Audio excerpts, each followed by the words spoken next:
হাতে সময় কম, অথচ দ্রুত ভিন জেলায় পৌঁছে সারতে হবে সরকারি কাজ। তাই গুরুত্বপূর্ণ ব্যক্তিদের রাজ্যের বিভিন্ন প্রান্তে যাতায়াতের জন্য হেলিকপ্টার ভাড়া নিতে চায় রাজ্য সরকার। ইতিমধ্যেই যার বিজ্ঞপ্তি প্রকাশ করেছে পরিবহন দফতর। এই বিষয়ে আগ্রহী সংস্থাকে টেন্ডারে অংশ নেওয়ার জন্য আহ্বান জানানো হয়েছে।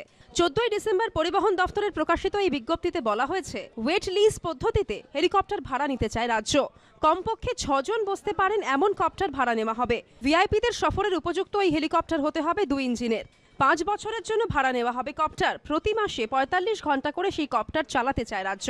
বিজ্ঞপ্তিতে আরও বলা হয়েছে, যে সংস্থার কাছ থেকে কপ্টার ভাড়া নেওয়া হবে তারাই থাকবে রক্ষণাবেক্ষণের দায়িত্বে। হেলিকপ্টারের চালক এবং অন্যান্য কর্মীদের নিয়োগ করবে রাজ্য সরকার। কোনো নির্ভরযোগ্য সংস্থা থেকেই হেলিকপ্টার ভাড়া নিতে চাইছে সরকার।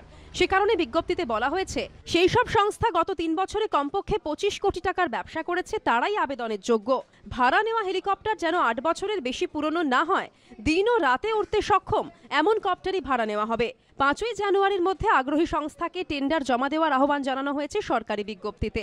অরিত্রিক ভট্টাচার্যর রিপোর্ট, এবিপি আনন্দ, কলকাতা। সানি লিওনির মিউজিক ভিডিও ঘিরে বিতর্ক। নতুন মিউজিক ভিডিও মধুবন মে রাধিকা নাচে ঘিরে বিতর্ক।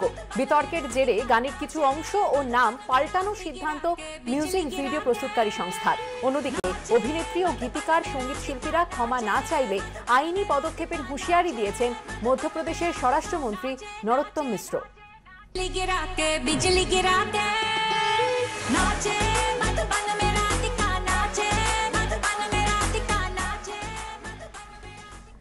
পরের খবর চোখ রাখছি।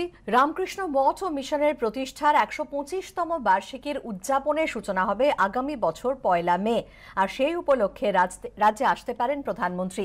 মঠ সূত্রে খবর, নরেন্দ্র মোদী যোগ দিতে পারেন উদ্বোধনী অনুষ্ঠানে। পরবর্তী 1 বছর ধরে চলবে উদযাপন। আগামী বছরে 1 মে রাজ্যে আসতে পারেন প্রধানমন্ত্রী। রামকৃষ্ণ মঠ ও মিশনের 125তম প্রতিষ্ঠা বার্ষিকীর উদযাপন অনুষ্ঠানের সূচনা হবে 1 মে। সেই অনুষ্ঠানেই নরেন্দ্র মোদী যোগ দেওয়ার সম্ভাবনা। বেলুর মঠ সূত্রের খবর, এই ঘটনাকে স্মরণীয় করে রাখতে 1 বছর ধরে দেশে ও বিদেশে হবে নানা অনুষ্ঠান। বেলুর মঠের সঙ্গে যৌথভাবে এই বছরভর উৎসব উদযাপন করতে চায় কেন্দ্রীয় সরকার। সব জায়গায় এটি উদযাপিত হবে।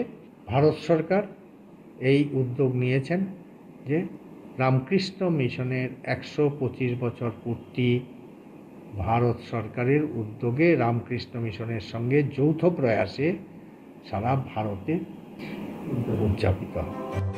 1897 সালের 1 মে রামকৃষ্ণ মঠ ও মিশনের প্রতিষ্ঠা করেন স্বামী বিবেকানন্দ।